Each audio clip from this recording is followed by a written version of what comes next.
Welcome back to Talk Tottenham. Newcastle United 4, Spurs 0. But what happened? After an all-action start from both teams, in the 7th minute, Brennan Johnson flew past Dan Burn and got his cross in, picking out Timo Werner, who volleyed it over. He had more time. He should have either controlled it or headed it. Either way, should have done so much better. After some Newcastle attacks that failed to force Vicario into any saves, Spurs countered. Bentancur threaded a lovely pass through to Maddison, who picked out Werner perfectly, but Werner shanked his shot well off target. And then, in the 31st minute, it all started to fall apart for Spurs. Anthony Gordon dispossessed Udogie in a vulnerable position, and Gordon found Alexander Isak, who skinned Mickey van der Ven, leaving him on the floor and scoring past Vicario to make it 1-0 to Newcastle. Then, straight from the kickoff, Spurs lost possession through a terrible back pass from Pedro Porro to leave Gordon alone with Van der Ven in the box. This time, Gordon skinned Mickey, again leaving him on the floor, and he slotted the ball into the back of the net to make it 2-0 to Newcastle. The home crowd were so up for it, the Newcastle team were flying, and we were just crumbling. It felt and looked just like our 6-1 loss all over again.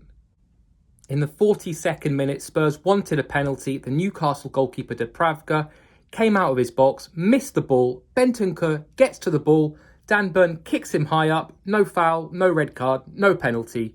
Play on. Spurs continue to have only one penalty given this season.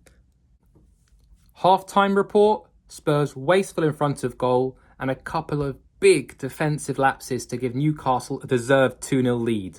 Ange was furious with that performance, and the media could even hear shouting coming from the Spurs dressing room. He made no substitutions at half-time, expecting the players to turn it around themselves. But it wasn't a good start to the second half. A harsh booking on Bissouma was quickly followed by an injury for Pedro Porro, with Emerson Royal coming on in his place. And then in the 51st minute, the bad news continued. A long straight ball from Bruno Guimaraes went straight through to Isak, who ran off Mickey van der Ven. Isak was behind the Spurs defence when the ball was played, but was still in his own half, so couldn't be offside. For once, van der Ven couldn't recover with his pace, and Isak calmly scored his one-on-one to make it 3-0 to Newcastle. What is going on? Ange had seen enough. Triple substitution. Hojbjerg, Sarr and Kulusevski on. Bissouma, Bentancur and Son off. The midfield changes were fair enough. We had completely lost the midfield battle, and we had to try to change with fresh energy and intensity. Taking off Sonny was a shock though. Yes, he'd hardly been involved, but that is as much of the rest of the team's fault as it is Son himself. Also, if we were to have any chance of getting back into the match, we would need to be clinical with our chances, and there are no players in world football more clinical than Son Heung-min. Well, we didn't create anything of note anyway, but Newcastle continued to. Kraft hit the post following a corner, and then in the 87th minute, Shah got away from his marker Kulusevski from another corner to score to make it 4-0 to Newcastle. To be fair to Kulusevski, it is a mismatch of an aerial battle to pair Kulu with Shah, but it's no excuse for leaving him alone to have a completely free header. We look weak from corners again, with Lo Celso having to mark Newcastle's big striker Isak and getting pushed all over the place. The final whistle blew, with some pushing and shoving between Spurs and Newcastle players. Unfortunately for our fans, who made the longest journey for one of our Premier League matches possible, our players showed more fight after the full-time whistle than during the match.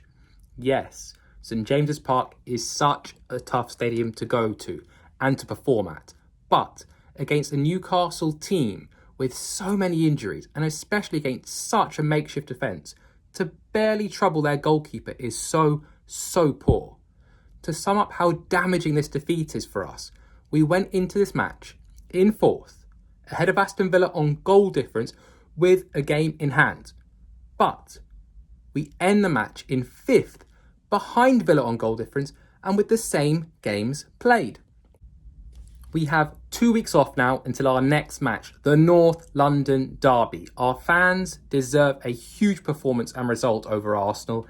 There is a lot of work to do in the next 2 weeks to give us a chance of competing properly. Thanks for watching. Please like and subscribe, and come on you Spurs.